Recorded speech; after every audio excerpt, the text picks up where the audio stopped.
আমি দেখতে পাচ্ছি সেটি হলো, আমি একটি প্রেসের ম্যানেজার। এখানে সিনেমার প্রচারের পোস্টার, হ্যান্ডবিল, ব্যানার, ফেস্টুন ইত্যাদি তৈরি করা হয়। এগুলো আমার হাত দ্বারাই হয়। এ কারণে এসব পাপ আমার আমলনামায় যুক্ত হবে কিনা। উত্তর হলো, যেহেতু আল্লাহ রাব্বুল আলামিন বলেছেন তাআওয়ানু আলাল বিররি ওয়াত তাকওয়া ওয়ালা তাআওয়ানু আলাল ইসমি ওয়াল উদওয়ান, তোমরা ভালো এবং তাকওয়ার কাজে একে অন্যের সহযোগী হও, আর পাপ এবং সীমালঙ্ঘনের কাজে একে অন্যের সহযোগী হও না। তো এই জন্য একজন মুসলমান হিসাবে, একজন ইমানদারি হিসাবে আপনার উচিত হবে, কর্তব্য হবে এ ধরনের গুনাহের কাজের সহযোগিতায় অবতীর্ণ হওয়া থেকে বের হয়ে আসা, অর্থাৎ অন্য কোনো জব খুঁজে বের করা। যদি আপনার সেই জবে অন্যান্য পোস্টার, অন্যান্য হ্যান্ডবিল বা অন্যান্য ব্যানার, ফেস্টুন ইত্যাদির পাশাপাশি সিনেমাটাও তৈরি হয়, তাহলে সেক্ষেত্রে অন্তত এই কাজ যখন হয় আপনি সেটার ব্যাপারে অপারগতা প্রকাশ করে আপনি বিনয়ের সাথে কর্তৃপক্ষকে জানিয়ে যদি দূরে সাথে থাকতে পারেন, তাহলে আপনার সে উপার্জন হালাল হবে। আর না হয় আপনার জন্য এটি গুনাহের কারণ হবে।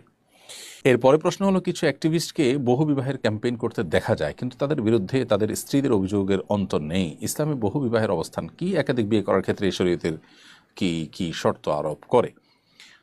প্রথম কথা হলো যে একাধিক বিয়ে করা এটি শরিয়া দৃষ্টিকোণ থেকে জায়েজ একটি কাজ, অর্থাৎ প্রয়োজন হলে স্বাভাবিক অবস্থায় এটি জায়েজ, বা প্রয়োজন ছাড়াও কেউ যদি এটি করতে চান তার জন্য এটি জায়েজ আছে, তবে দুটি শর্তে। প্রথমত, একাধিক স্ত্রীর ভরণ পোষণ দেওয়া এবং সার্বিকভাবে একাধিক স্ত্রীর যত হক আছে সেটি, স্ত্রী সুলভ যে হক আছে সেই হক আদায় করার মতো সামর্থ্য থাকতে হবে।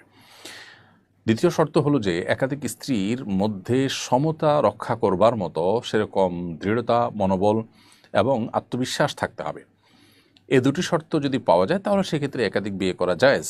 আর যদি এই দুটি শর্তের কোনোটি পাওয়া না যায়, অর্থাৎ তিনি যে কোনো একজন স্ত্রীর প্রতি ঝুঁকে পড়বেন, অপরজনের প্রতি বৈষম্য করতে পারেন, তার ক্ষেত্রে ইনসাফের ঘাটতি করতে পারেন, এরকম আশঙ্কা যদি থাকে তার নিজের ব্যাপারে, তাহলে সেক্ষেত্রে তার জন্য একাধিক বিয়ে করা জায়েজ নয়। ঠিক একইভাবে একাধিক বিয়ে করে স্ত্রীদের ভরণ পোষণ দিতে না পারলে, তাদের জৈবিক চাহিদা পূরণ করার মতো ক্ষমতা না থাকলে, সেক্ষেত্রে তার জন্য একাধিক বিয়ে করা কিন্তু জায়েজ নয়। অতএব একাধিক বিয়ে করা জাস্ট একটা জায়েজ কাজ।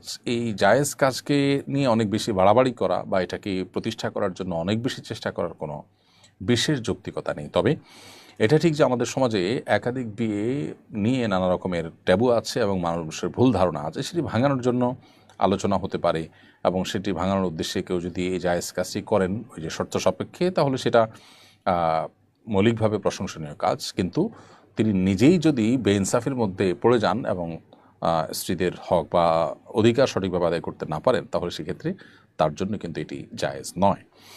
অবস্থাভেদে আবার কখনো কখনো একাধিক বিয়ে করা যায় ওয়াজিবও হতে পারে। কোনো ব্যক্তি একাধিক বিয়ে না করলে তার চরিত্র ঠিক রাখছে না, একজন স্ত্রী হয়তো তার অসুস্থ, সেক্ষেত্রে তার আরেকটা বিয়ে করা জরুরি এবং তার সে অবস্থাভেদে আবার কখনো কখনো একাধিক বিয়ে করা যায় ওয়াজিবও হতে পারে। কোনো ব্যক্তি একাধিক বিয়ে না করলে তার চরিত্র ঠিক রাখছে না, একজন স্ত্রী হয়তো তার অসুস্থ, সেক্ষেত্রে তার আরেকটা বিয়ে করা জরুরি এবং তার সে সক্ষমতাও আছে, সব মিলিয়ে শর্ত পূরণ করার মতো যোগ্যতা আছে, তাহলে তার জন্য চরিত্র রক্ষার জন্য একাধিক বিয়ে করা আবশ্যক হতে পারে। আবার যার জন্য একাধিক বিয়ে করলে স্ত্রীদের হক আদায় করার সামর্থ্য যার মধ্যে নাই, তার জন্য একাধিক বিয়ে করা কিন্তু আবার নাজায়েজ হতে পারে, অর্থাৎ বিষয়টি ভ্যারি করে ব্যক্তির অবস্থার উপরে।